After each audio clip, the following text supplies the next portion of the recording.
नमस्कार। आज हम एक ऐसे जबरदस्त लेकिन छिपे हुए समाधान के बारे में जानेंगे जो हमारे पैरों के ठीक नीचे है और जिसमें हमारे इस ग्रह का भविष्य बदलने की ताकत है। तो सवाल ये उठता है कि क्लाइमेट चेंज से लड़ने का सबसे ताकतवर लेकिन सबसे ज्यादा अनदेखा किया गया तरीका आखिर है क्या? देखिए, ये कोई फैंसी नई टेक्नोलॉजी नहीं है, ना ही कोई दूर की कल्पना। इसका जवाब सच कहूं तो बड़ा ही आसान है। ये मिट्टी है। जी हाँ, वही जमीन जिस पर हम चलते हैं, जिस पर खेती करते हैं। और यही इस पूरी कहानी का हीरो है। ठीक है, तो चलिए अब इसमें थोड़ा और गहराई से उतरते हैं। इस पूरी कहानी को समझने के लिए हमें कार्बन को समझना होगा। कार्बन सिर्फ एक पॉल्यूटेंट नहीं है, ये तो जिंदगी की बुनियाद है। इस ग्रह पर हर जिंदा चीज का हिस्सा। ये कार्बन लगातार घूमता रहता है, जिसे हम कार्बन साइकिल कहते हैं। यह हवा, समंदर और चट्टानों के बीच चक्कर काटता रहता है। लेकिन सबसे अहम जगहों में से एक है मिट्टी, जो कार्बन का सोर्स भी है और सिंक भी। और यहीं पर एंट्री होती है सॉइल ऑर्गेनिक कार्बन या एसओसी की। इसे अक्सर मिट्टी का दिल भी कहा जाता है, क्योंकि यही वो चीज़ है जो मिट्टी को उपजाऊ, जानदार और मजबूत बनाती है। अच्छा, तो एक हेल्दी मिट्टी में ये होता कितना है? आमतौर पर मिट्टी के कुल वजन का सिर्फ 1 से 6%, हाँ बस इतना सा। लेकिन यही छोटा सा हिस्सा है जो एक बंजर जमीन और एक लहलाते खेत में फर्क पैदा कर देता है। कमाल है ना? लेकिन सारा का सारा सॉइल ऑर्गेनिक कार्बन एक जैसा नहीं होता। इसे हम 3 हिस्सों में देख सकते हैं। पहला है लाबाइल पूल, जो माइक्रोब्स के लिए फास्ट फूड जैसा है। दूसरा है इंटरमीडिएट पूल, जो दशकों तक धीरे धीरे न्यूट्रिएंट्स देता है। और तीसरा है स्टेबल पूल, ये तो कार्बन को सदियों तक स्टोर करने वाली एक तिजोरी की तरह है। पर यहीं एक बड़ी चुनौती सामने आती है। दक्षिण एशिया जैसे इलाकों में बहुत ज्यादा खेती और फसल के अवशेष जलाने की वजह से सॉइल ऑर्गेनिक कार्बन का लेवल खतरनाक रूप से 1% से भी नीचे चला गया है, जिससे मिट्टी की सेहत को बहुत नुकसान पहुंचा है। तो सवाल यह है कि इस कार्बन को मैनेज कौन करता है? चलिए मिलते हैं मिट्टी के गुमनाम हीरो से, माइक्रो ऑर्गेनिजम्स। ये वो नन्हे नन्हे कीमियागर हैं जो कार्बन की काया पलट करते हैं और पूरे इकोसिस्टम को चलाते हैं। इन माइक्रोब्स के पास समझिए एक पूरा टूल किट है। ये पौधों के अवशेषों को गलाते हैं, एनर्जी के लिए कार्बन को पचाकर CO2 छोड़ते हैं और कुछ गीली जगहों पर मीथेन भी बनाते हैं।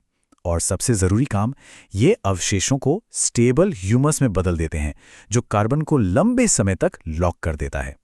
और हाँ, जब मीथेन की बात हो ही रही है तो ये जानना बहुत जरूरी है कि ये कार्बन डाइऑक्साइड से 28 गुना ज्यादा खतरनाक ग्रीन हाउस गैस है।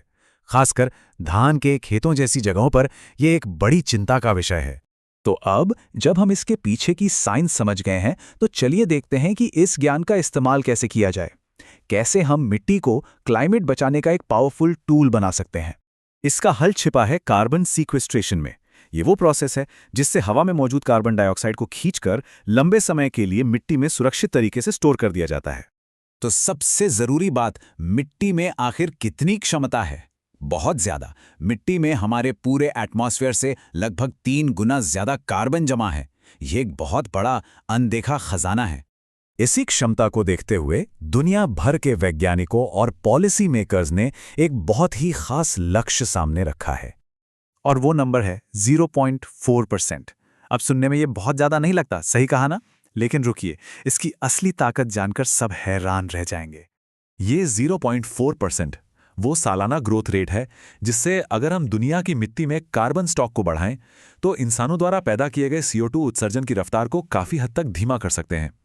ये एक ऐसा लक्ष्य है जिसे पाया जा सकता है। और इस लक्ष्य तक पहुंचने का सबसे सीधा रास्ता गुजरता है खेती से। हमें खेती के तरीकों को इस तरह बदलना होगा कि ये कार्बन का सोर्स बनने की बजाय कार्बन का सिंक बन जाए। यहाँ 2 रास्ते बिल्कुल साफ हैं। एक तरफ पारंपरिक तरीके हैं, जैसे गहरी जुताई जो मिट्टी से कार्बन खत्म करते हैं, और दूसरी तरफ हैं रीजेनरेटिव तरीके, जैसे बिना जुताई की खेती, कवर क्रॉप्स और बायोचार का इस्तेमाल, जो मिट्टी में कार्बन को बढ़ाते हैं। यह समझना जरूरी है कि इससे कितना फर्क पड़ेगा। देखिए, जमीन के इस्तेमाल में बदलाव और खेती, ये दोनों मिलकर दुनिया के कुल CO2 उत्सर्जन का एक बड़ा हिस्सा है, लगभग 10 से 12%। तो इस सेक्टर में किया गया बदलाव बहुत बड़ा असर डाल सकता है। और अच्छी खबर यह है कि ये सिर्फ थ्योरी नहीं है, ये असल में हो रहा है। दुनिया भर से मिट्टी को फिर से जिंदा करने की कामयाब कहानियां सामने आ रही हैं। मिसाल के तौर पर बांग्लादेश में जिन किसानों ने कंजर्वेशन एग्रीकल्चर को अपनाया, उन्होंने सिर्फ 5 सालों में अपनी मिट्टी के कार्बन में 12 से 18% की शानदार बढ़ोतरी देखी। ये इस बात का पक्का सबूत है कि यह तरीका काम करता है। आखिर में ये पूरी बात एक ही सोच पर आकर टिक जाती है। जब हम अपने पैरों के नीचे की जिंदा मिट्टी को पोंछते हैं, तो हम असल में अपने ऊपर की हवा के बिगड़े हुए संतुलन को सुधारने में मदद कर रहे होते हैं। ये एक बहुत गहरा और शक्तिशाली कनेक्शन है। तो चलिए एक आखिरी सवाल के साथ इस बात को खत्म करते हैं। सोचिए जरा, क्या हो अगर क्लाइमेट को ठीक करने का राज सिर्फ ये ना हो कि हम क्या करना बंद करें, बल्कि इसमें छुपा हो कि हम क्या उगाना शुरू करें, कैसे उगाना शुरू करें। ये एक ऐसा सवाल है जो शायद हमारा पूरा नजरिया ही बदल दे।